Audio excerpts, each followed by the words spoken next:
you need to be aware of this year. First of all, for those of you who don't know me, I'm Mr. Davidson. I'm one of the ag teachers, and then this is Mr. Leishman. I'll be responsible for the sheep projects here, and Michael or Mr. Leishman will be responsible for, we're still up in the air, but probably going to be the rabbits, the cattle, and the ag mechanics projects over the summer.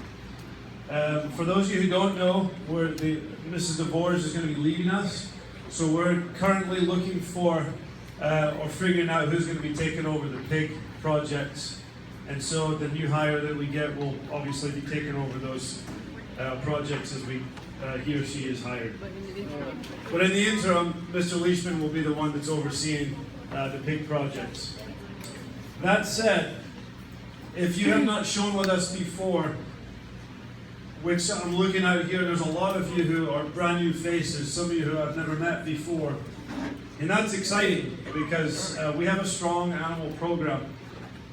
That said, we do expect a lot out of our students when they're raising animals. And there's a lot of requirements that might be different than that of 4-H if you are familiar with them, if you've shown with them before.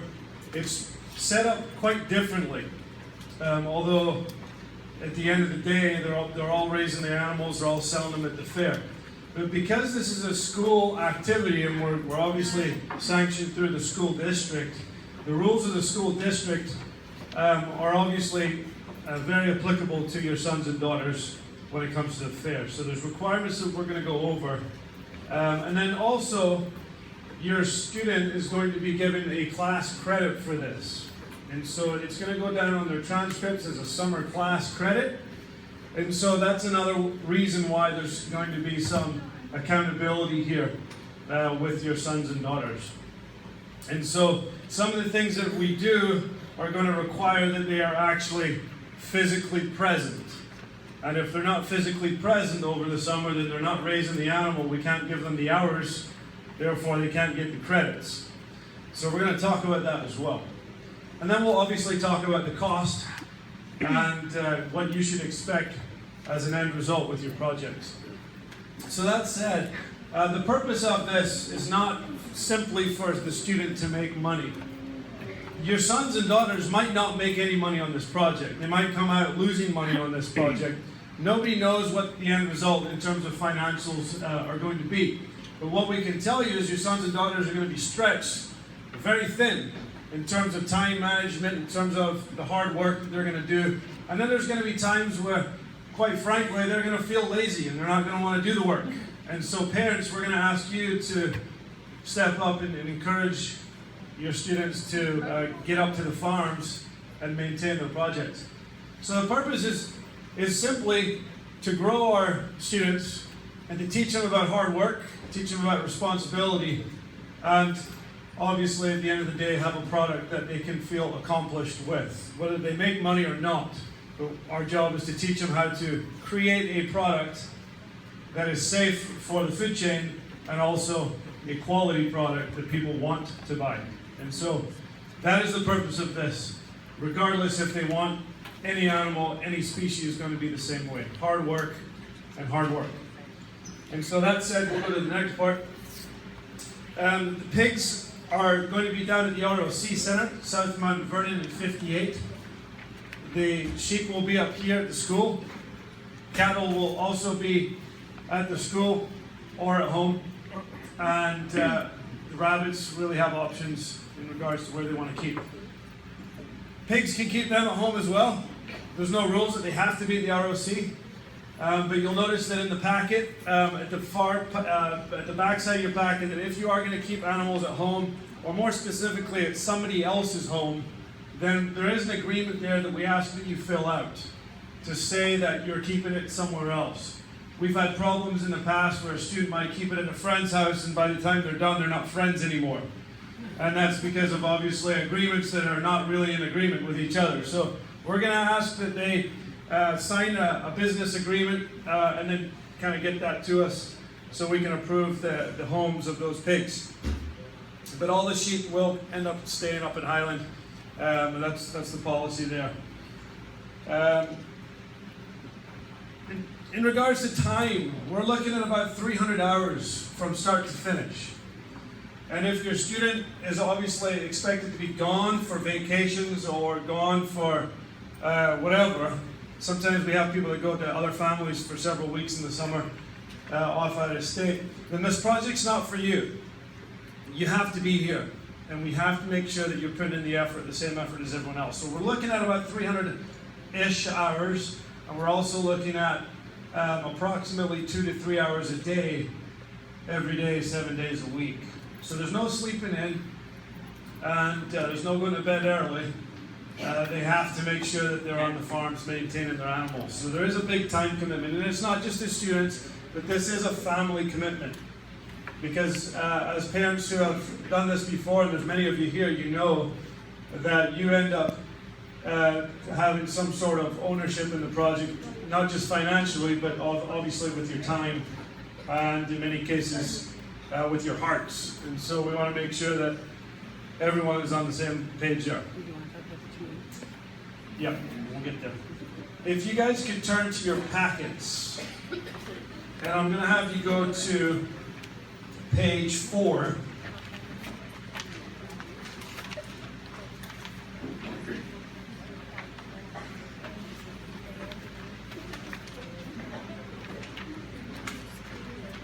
And we have some showing requirements. And some of these requirements are based on the current high school district policies. There's a whole bunch of them here, and this isn't to scare anyone. But you have to have a 2.0 GPA by the time the fair comes. If your sons and daughters don't have a 2.0, this is the warning now, that they won't be able to show, and their entire summer project really would have been a waste of time. So they have to have a 2.0 to show. And I'm not going to go through all of these different requirements here because you can read. But I want to go down to number 5. That every student must have a prior approval from us in order to show. That said, I want you to go to the very back page. Keep your thumb on that page, and then go to the very back page where it says Project Approval Form. That Project Approval Form is a list of checklist items that have to be accomplished before we approve the project. And they're all very simple stuff. But we can't just have people go out and buy an animal and then bring it up to the farm and say, I have my project. There's been cases where students have bought animals and they come in infested with diseases, or they're just pieces of work that can't be competitive at the fair. So we want to make sure that we know what animals you're bringing in. We want to make sure that they're healthy animals, that they're not going to be contaminating any of the other animals either. So this is what you're going to turn in before we can approve your project to show that you've done those requirements. So that was number 5 on the showing requirements. I want you guys to go down to number 16 on page 4. 16 on page 4 is saying that every student will be maintaining the records on the AET application. Well, it's either an application on their phones or it's a website if you use it on your desktops. But the AET is a record keeping, and the students have all learned about that, but they have to maintain the records every single day. If they don't maintain the records every single day, then they can't qualify to show at the fair. And so we're going to ask that they take pictures every time they go down there, that they upload that onto their AET, assuming, again, this is an assumption, that they have the capability on their phones, and then their records will all be updated, and then we'll know that they're actually there maintaining their animals that day. So the AET software, the record-keeping program is extremely crucial to the success of the project. Flip over the page for a second.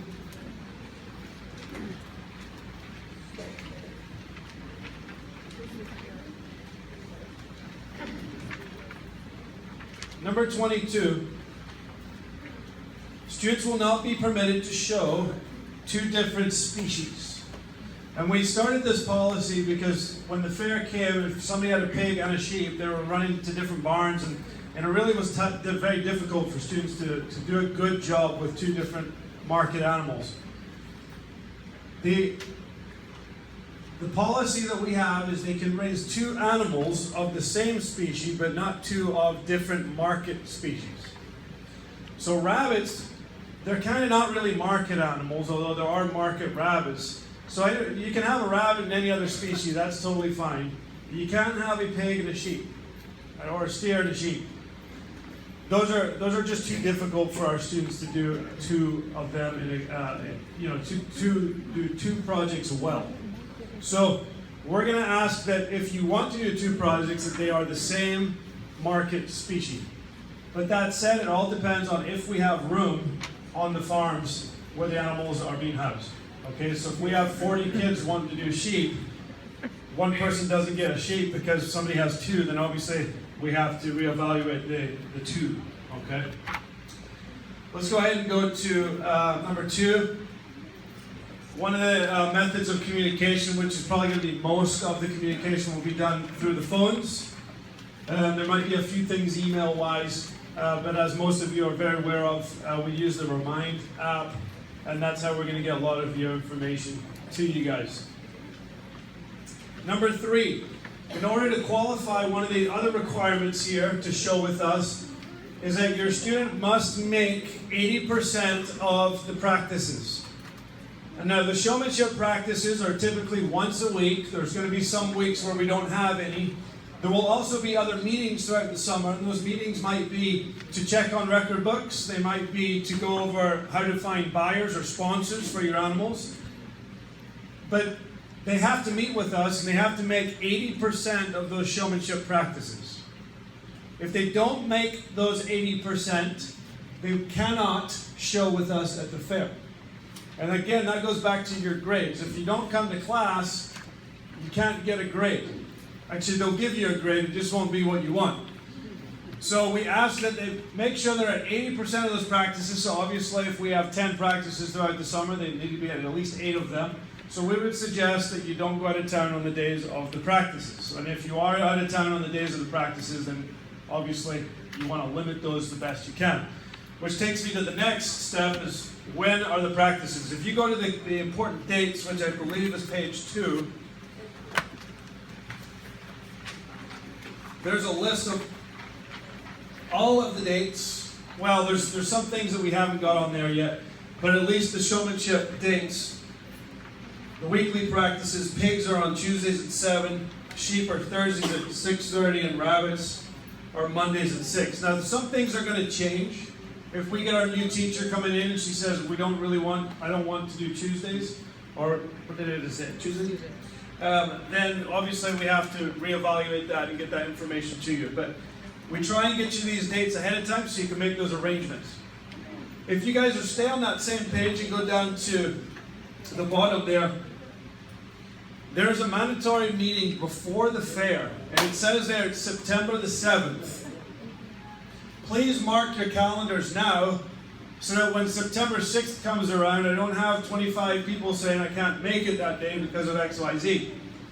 So this is an important date that we need to have all families at so we can go over the fair and the protocols for the fair. So please mark your calendars now so that you have ample time for that. Let's go ahead and go down to number 5. I've kind of already gone over most of those. But I do want to go over 5D, and again, this is another showing requirement that the rules have to be followed. And that should really not have to be said, but sometimes it does. And if a student isn't following the rules, then we have to remove them from the projects. And then we give them 72 hours to find a new home for Betsy or Pork Chop or whatever his or her name is. You got 72 hours. And then you have to find somewhere else. So please help us by encouraging your students to be following the rules, and then that doesn't need to be an issue. If you guys can go to the packet for the budgets, let's go to page 11. It's page 7 through 11. So we'll go to 7. This is a list here of the different species budgets. Again, these are estimates, and these are estimates based on the bare bones of your projects. So you're not going to find a sheet for less than $300. In fact, you'll be lucky to find a sheep for less than $350.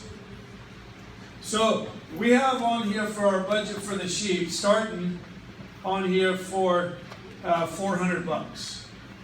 All right. So some things are going to be higher or lower on this budget, but this is just an estimate of expenses. You'll notice here, though, that for the income, every one of these are losing money. And these numbers are based on your students not having buyers by the time the fair comes. So if they don't have any buyers, your sons and daughters are going to lose money on this project. So you have to evaluate the purpose of your sons and daughters doing this. Is it to make money, or is it to gain the experience? And hopefully it's a little bit of both. And hopefully your sons and daughters will go out there and find sponsors for their animals, so that when the fair comes, they'll be able to make some money on their projects. So again, I'll recap. If your sons and daughters don't go out and find sponsors or buyers, then they're going to lose money, and we're going to ask that they go out there and find those sponsors and buyers. A new note, for those of you who have been with us before, a new requirement that we are making this year is that by the time the fair comes, actually by September 7th, which is the date of the fair meeting, all of our exhibitors should show that they have sponsors lined up. If they don't have sponsors lined up, then they're going to be losing money, possibly. And then they're going to go to the fair and be in tears or be upset because somebody has given them a price for an animal that they don't want. And then they have to wave goodbye as that animal is leaving us and knowing that they're not making any money. So we're going to ask that everyone shows us that they have a minimum of $1,000 lined up in paperwork before the fair comes. Does that make sense? All right. Now that might not make sense to many of you because you have no idea what I'm talking about when it comes to sponsors and buyers. But you'll kind of figure that out, and we're going to train you through our workshop that we'll have in June. Okay, but just to understand that we are going to expect the sons and daughters, the students there, to have buyers and sponsors lined up so that they have a safety net when the fair comes. Let's go to loans. I can't give you specific banks that do loans for FFA students anymore. A lot of them are kind of getting away from that. But Farm Credit is still doing the FFA loans. So if you have a need financially, or even if you don't have a need financially, but you want to teach your student about taking out loans and having to pay back the loans, that's a good lesson. Then take them down to the Farm Credit, have them fill out the application, and then tell them how much you want, and then get funded that way. And there's a lot of people that will do that, even if they can afford it. Now they just want to put it in the ballpark of the student. So Farm Credit is a good place to go to get those loans. Probably the most important thing today is going to be purchasing your animals.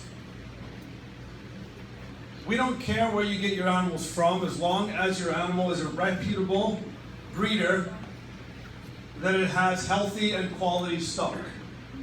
So we're not getting paid, we don't get commissions, although that would be nice, if by going to certain breeders, but we just want our students to have the best animals for the price that they're willing to pay.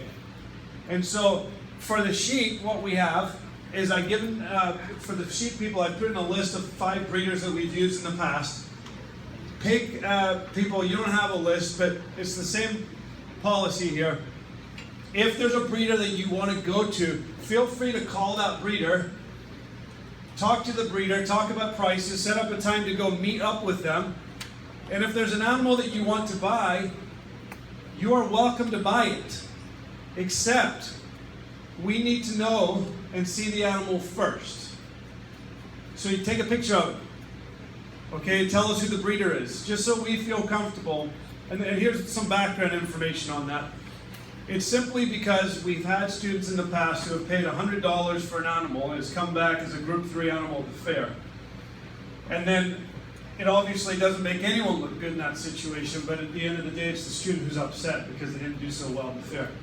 So we want to make sure that we are buying products that are quality products for the budget that you have. So make sure you communicate with us before we can approve that purchase. I hope that makes sense to everyone. Is there any questions on that? Okay. If we are buying the animal for you, on the form that you'll turn in tonight, it's in the back, I believe it's the second last page. You guys want to flip over to that. Okay, it looks like this. You're going to tell us if you would like help to buy your animal or if you're going to do it yourself. We're not offended if you do it yourself. And we like it when you ask for help. So in either case, it's a win-win. We're here to help those who need it. And if you would like to do it yourself, then that's totally cool as well. But you need to tell us if you need help. And then if you need help, we'll find the breeders for you. But you need to tell us kind of how much your budget is as well. And then we'll communicate with you in regards to when we find an animal of your choice.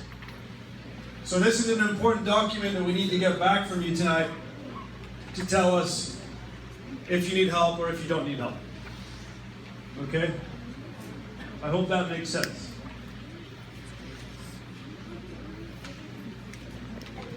Okay, let's go to vacations, number 9.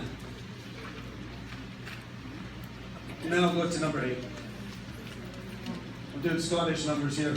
We'll go all over the place. Vacations. So, I touched on it before, but we do expect you to go on vacations. We expect you to go for trips with your family. We don't expect you to be a slave to the school farms all summer long. We're going to be on our vacation, so again, we're going to expect you to be on your own vacations too. However, because you're getting class credit for it, you cannot be gone for more than 2 weeks for the summer. That's cumulative. So we're talking 14 days. 1 week at a time is max that you can be gone, because then somebody else is raising your animal for you. So 1 week at a time, 2 weeks max, cumulative, so you can do a few days here, a few days there, but it needs to add up to no more than 2 weeks. Now, the protocol for that really has not been followed very well by most students. So parents, I really need you to help us out here, make sure that this is happening, because this will ultimately affect the project. If you are gone, you must, and it's in here, it's in your packet page, it's on the requirements. So let's go back to the requirements part so you can follow along here.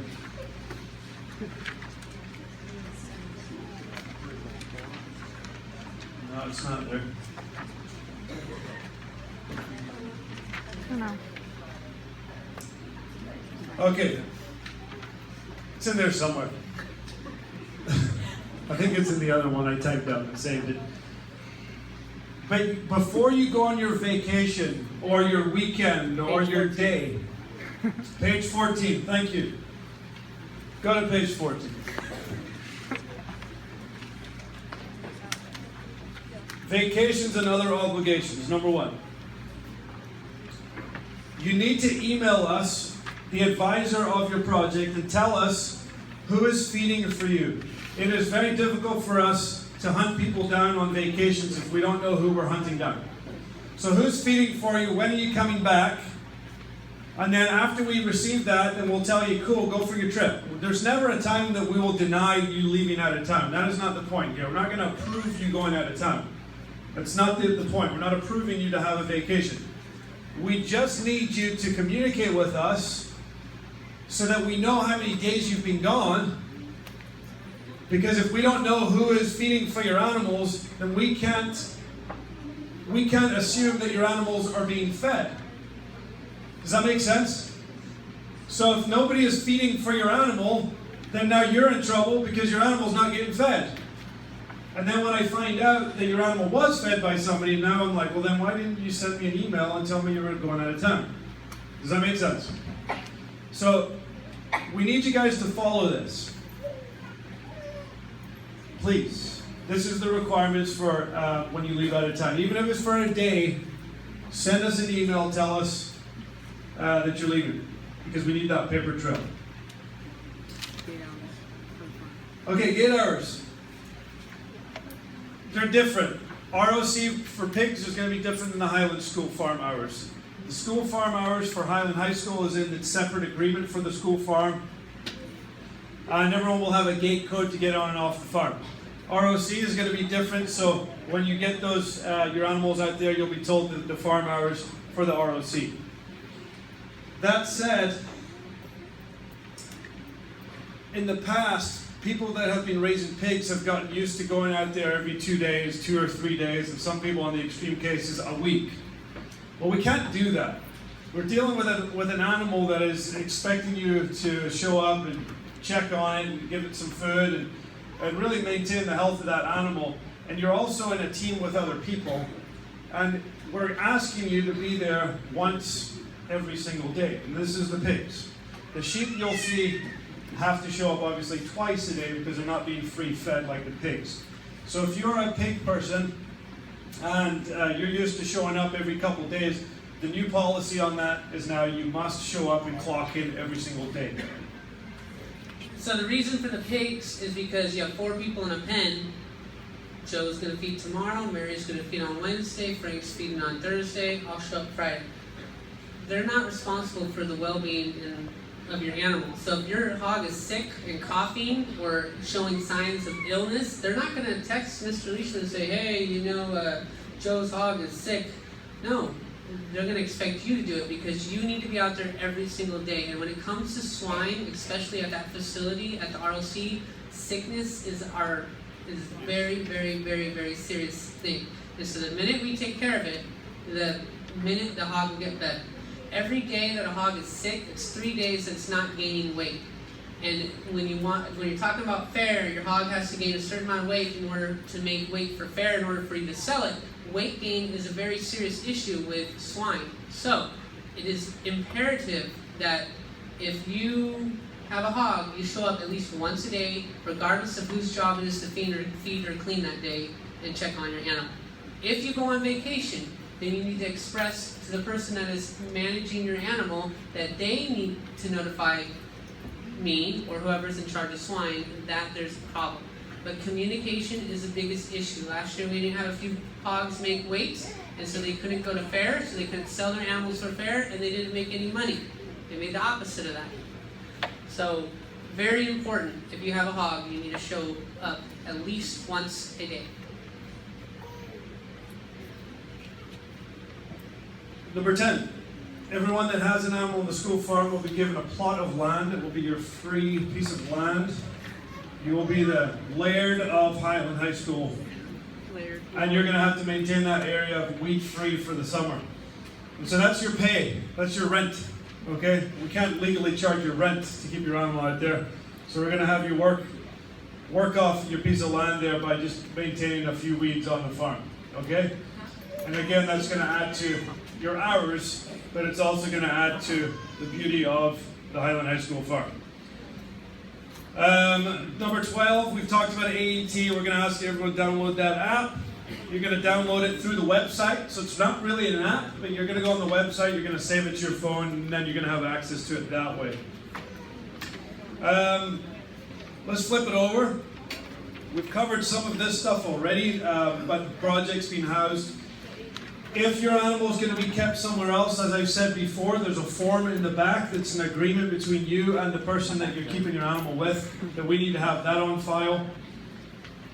We are currently working on, and I don't really know if I should say this, but I'm going to, but we're currently working on a potential second location for pigs. And if we can get that second location for the pigs, it will be closer and it will be more convenient for many of you. However, nothing has been finalized on that, and really we haven't moved very far on that either because there's some legal issues that we kind of have to jump through with liabilities and everything else. So just know that it might come to a point where we'll say, we're not going to be keeping the animals at the ROC, we have another spot. Okay?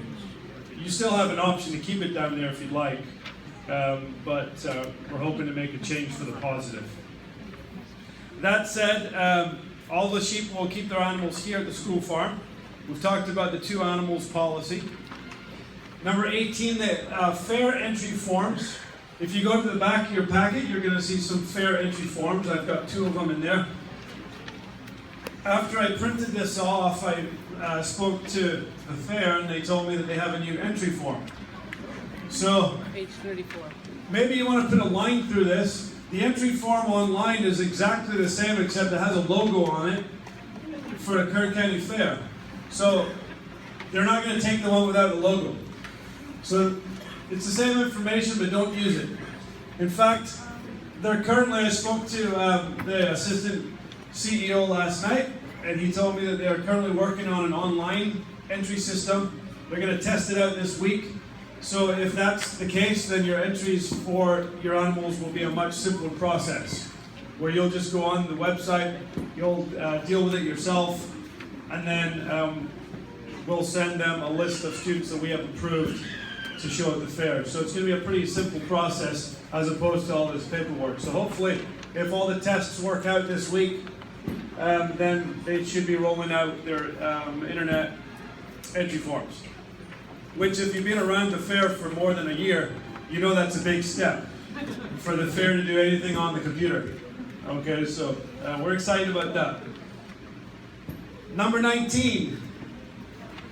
If you go back to your important dates on page 2, you're going to see that we have a workshop for first-timers that have never shown with us before, that have no clue how to get buyers or sponsors. And maybe you don't know what buyers and sponsors are.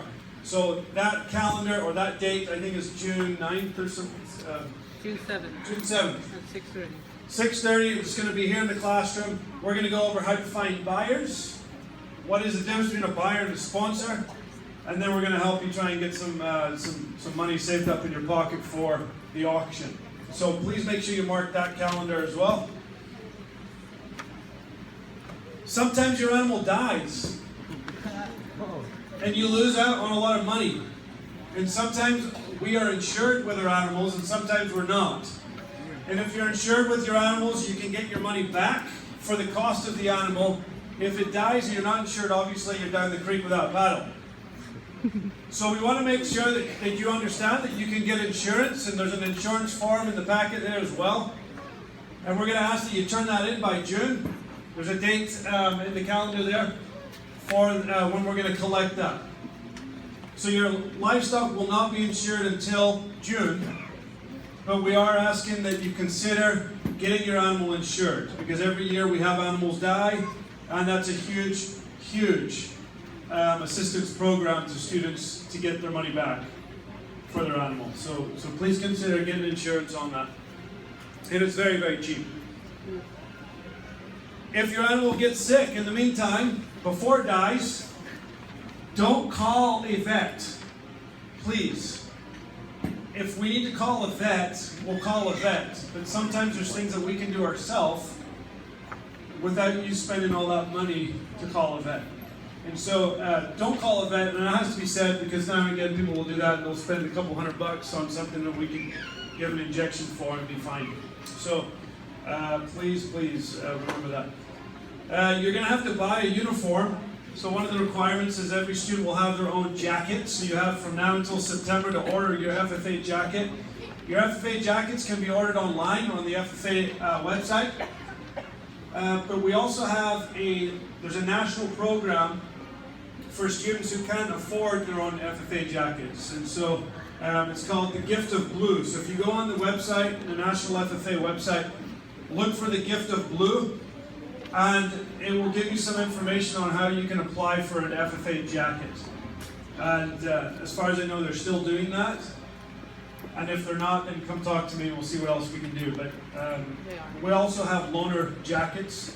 But if you can get a jacket for free through that program instead of borrowing one, then that's a really good asset for you. So jackets are available on the FFA website. There's also a list of other things that your student is going to need to have: the white pants, the black shoes, or just, I guess, boots when it comes to the fair. There's a shirt, tie, scarf. All those things are outlined in your packet, so please consider that when you're looking at the cost of the project, that those things are going to cost money. Disciplines. I was talking to Mr. Leishman today about how we want to approach this, and Mr. Leishman said, let's do the 3 strike and you're out rule. And I said, that's cool, I did that, but it didn't work.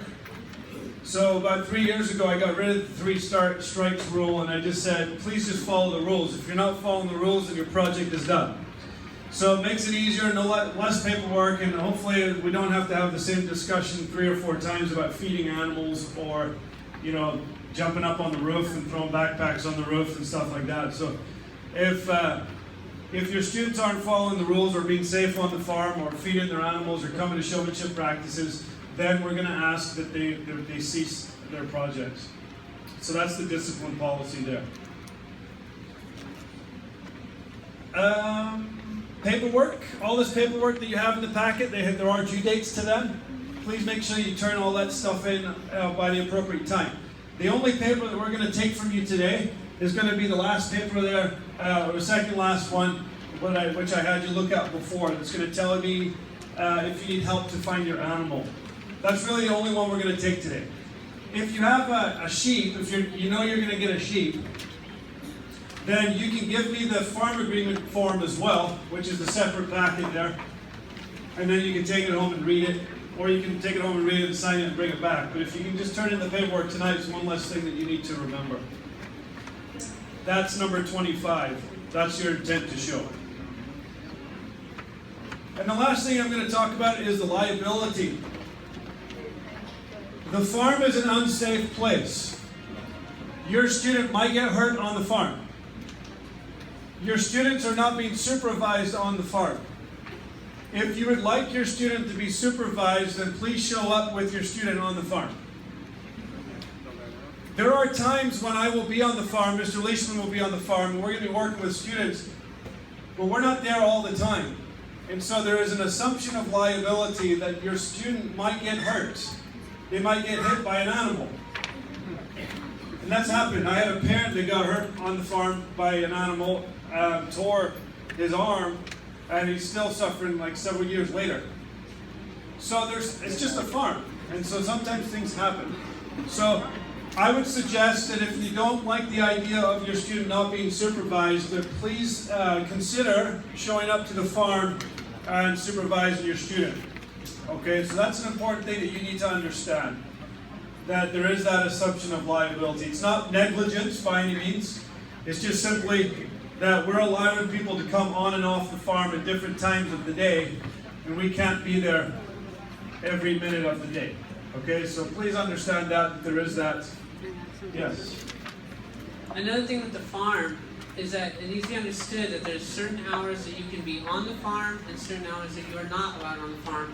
The farm is not an area in which to hang out and loiter and chat with your friends. The farm is a place of work. We go to work, we work, and then we leave.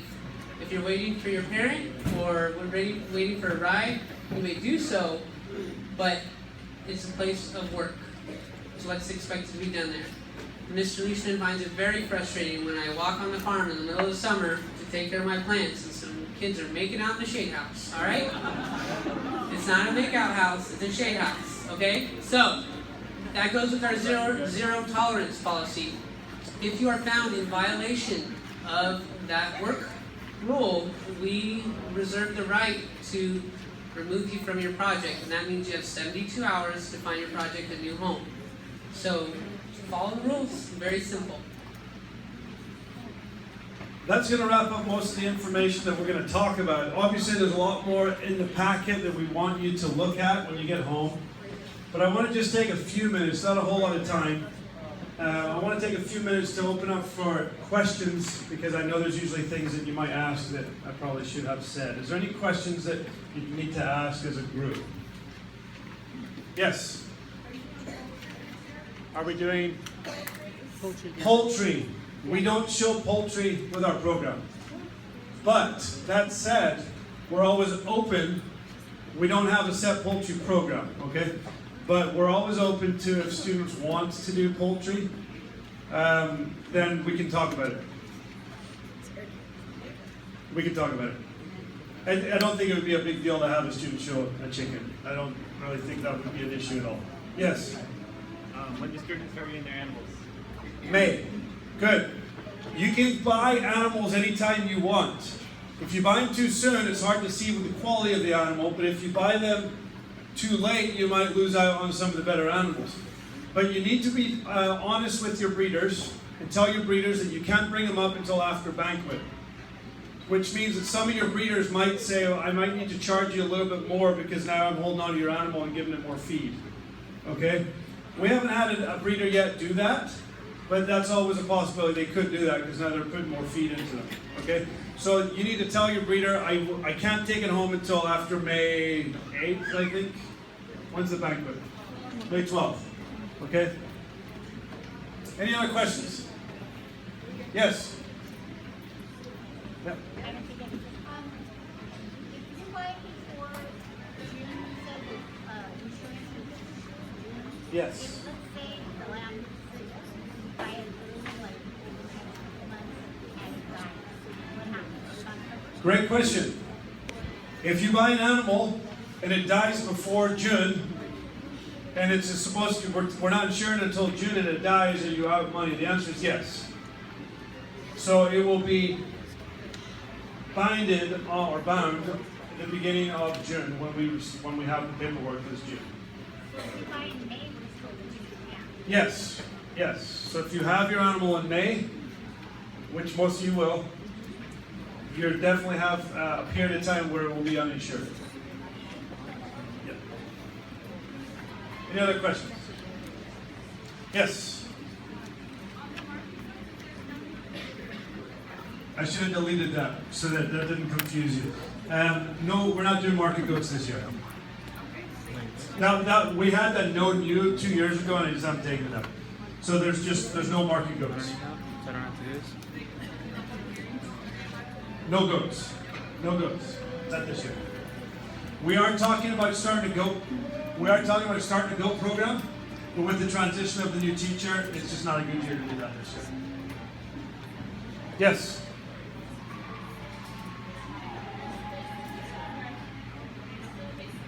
Yes. We'd have to talk to the boosters and find out if there's a way of making that happen where you can run it through them, and then they can cut you a check back. Then you can get that tax. They can get that tax right off. Okay? Any other questions? Yes? Do I have a pen? Mr. Leishman has a pen. Any other questions? All right. We'll stick around and answer any other additional questions that you might have. If you have the paperwork signed off, then we will take that. If we can go ahead and put it on that table back here by the bathrooms, we'll go ahead.